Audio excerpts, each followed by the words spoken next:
kêu về quá. Xin chào tất cả các bạn nhỏ thân mến trên kênh Thi Nhã Channel. Các bạn ơi, và hôm nay mình sẽ chơi slam với cây vợt nha các bạn. Bởi vì mình thấy trên YouTube á, mình thấy có rất là nhiều người chơi slam với cây vợt, nhưng mà mình chưa có thử bao giờ, cho nên hôm nay mình sẽ thử cho các bạn xem nhé. Let's go. Đây, và mình đã chuẩn bị một cái bay slam và một cây vợt nha.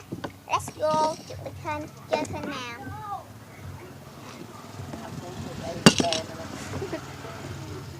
Anh nó đây và nó ta ngại vừa lo mê thì làm ngậm vừa lúc mai là cái chứ mấy lần đâu tao cũng với tuốt thì đi nghe đâu với mai với má.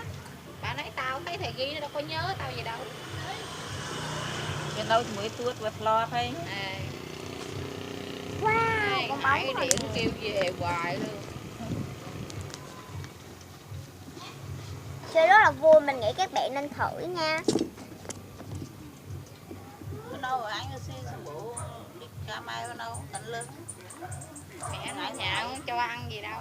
Mà ngại tia nhà luôn. Đó, bữa thấy Phúc có con đó đợi đi mua liền cho được liền. Giờ nghỉ chơi. Qua ngày sau mua thêm một con ấy nữa. Tung tay kia cái lân tục mây kia. Mua thêm một con gì trong bữa đấy. Chim cánh cụt.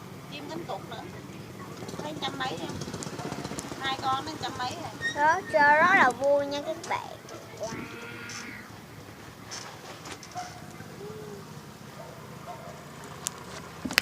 Đây nhắm mũi đây. Nào. Mũi nè. Ban pi mặt lăn nốt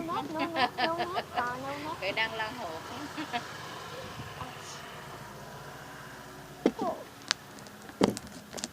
Chơi này rất là vui nha các bạn.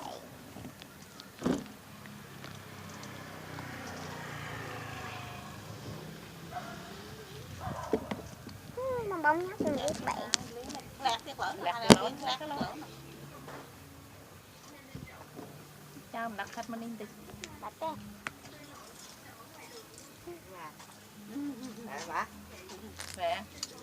Sao hôm nay loại bộ rồi? Dạ con đậu bên đây rồi nhậu rồi nó đóng cửa rồi sau này rồi đi bằng cửa rồi hả?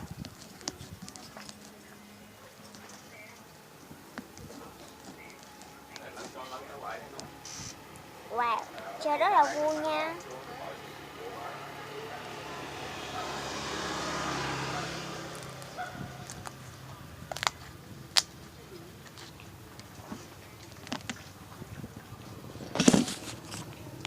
Hay nha các bạn.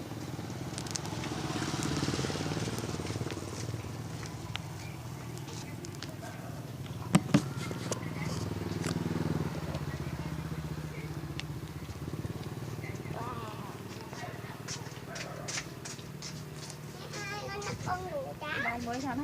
Bong bóng rất là nhiều nha các bạn.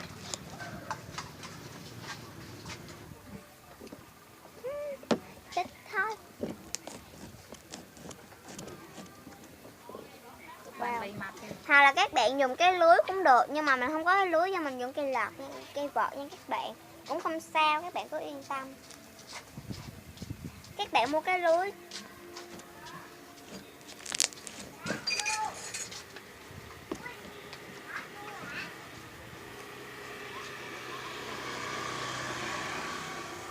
Bạn mua cái lưới ở những cái shop slamber nổi tiếng, hoặc là của chị Lan Nguyễn cũng được, mà chỉ quen những slamber và chị Lan Nguyễn mình thấy trên YouTube đó các bạn nha.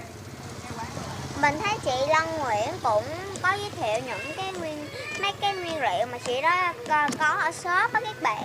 Mình thấy cũng rất là đã nha. Mình nghĩ các bạn nên mua của chị Lan Nguyễn, hoặc là mấy shop slamber nổi tiếng cũng có bán.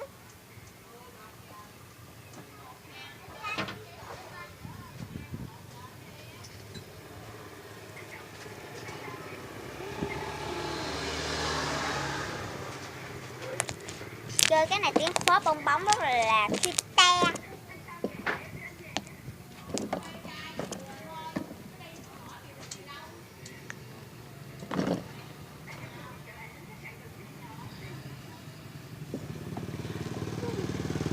Vài người nè.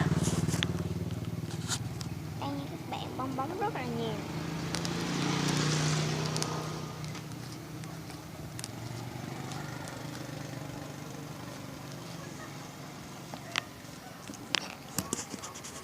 ai sao mà khai anh mặn khai mình kiểu ai bẻm lên ấy mình bố mai mơ thơ mặc oi là hay cái áo thơ ban cái oi cây ly son kia đỡ lì trong cái tiếng xì xì nó rất là cute. Wow.